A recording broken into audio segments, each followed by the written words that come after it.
ഭാര്യയുടെ തല വെട്ടിയെടുത്ത് സ്കൂട്ടറിന് മുന്നിൽ വെച്ച് വണ്ടി ഓടിച്ചു ഒരു യുവാവ്. ഇന്നലെ രാത്രിയാണ് ഈ സംഭവം. ഹെബ്ബഗഡി സ്വദേശി മാനസയാണ് മരിച്ചത്. ഭർത്താവ് ശങ്കർ ഈ സംഭവവുമായി ബന്ധപ്പെട്ട് അറസ്റ്റിലായിട്ടുണ്ട്. തന്റെ ഭാര്യയെ കൊന്നുവെന്നുള്ളത് ഈ ശങ്കർ സമ്മതിച്ചിട്ടുമുണ്ട്. ഹെബ്ബഗോഡിക്ക് അടുത്തുള്ള ഹീലാലിഗ എന്ന് പറയുന്ന ഗ്രാമത്തിലാണ് ഈ സംഭവം ഉണ്ടായത്. 26-കാരിയായ മാനസയാണ് കൊല്ലപ്പെട്ടത് എന്നുള്ള കാര്യം ഇപ്പോൾ സ്ഥിരീകരിച്ചിട്ടുണ്ട്. ഈ വീട്ടിലുണ്ടായിരുന്ന മഴു ഉപയോഗിച്ചാണ് ഈ ഭർത്താവായ ശങ്കർ ഇവരെ വെട്ടിക്കൊലപ്പെടുത്തിയത്. ഇവരുടെ തല വെട്ടിയെടുത്ത ശേഷം പോലീസ് സ്റ്റേഷനിൽ താൻ കീഴടങ്ങാൻ പോവുകയായിരുന്നു എന്നാണ് ശങ്കർ ഇപ്പോൾ പോലീസിന് നൽകിയിരിക്കുന്ന മൊഴി. പ്രധാനമായും പ്രശ്നം ഇവർക്കൊരു 3 വയസ്സുള്ള കുഞ്ഞുണ്ട് എന്നുള്ളതാണ് ഏറ്റവും ദുഃഖകരമായ കാര്യം.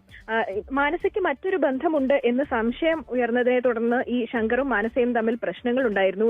മാനസയോട് വീട്ടിൽ നിന്ന് പോകാൻ ഈ ശങ്കർ നിർദ്ദേശിച്ചിരുന്നു. അതേ തുടർന്ന് മാനസ തൊട്ടടുത്തുള്ള ഒരു PG അക്കോമഡേഷനിലാണ് താമസിച്ചിരുന്നത് എന്ന് അയൽവാസികൾ പറയുന്നുണ്ട്. പക്ഷേ ഇന്നലെ രാത്രി വീട്ടിൽ എത്തിയ മാനസ കുഞ്ഞിനെ വിട്ടുതരണം, അല്ലെങ്കിൽ തന്നെ ഇവിടെ നിൽക്കാൻ അനുവദിക്കണം എന്ന് ശങ്കറിനോട് പറഞ്ഞു. തുടർന്ന് ഇവർ രണ്ടുപേരും തമ്മിൽ വലിയ വഴക്കായി.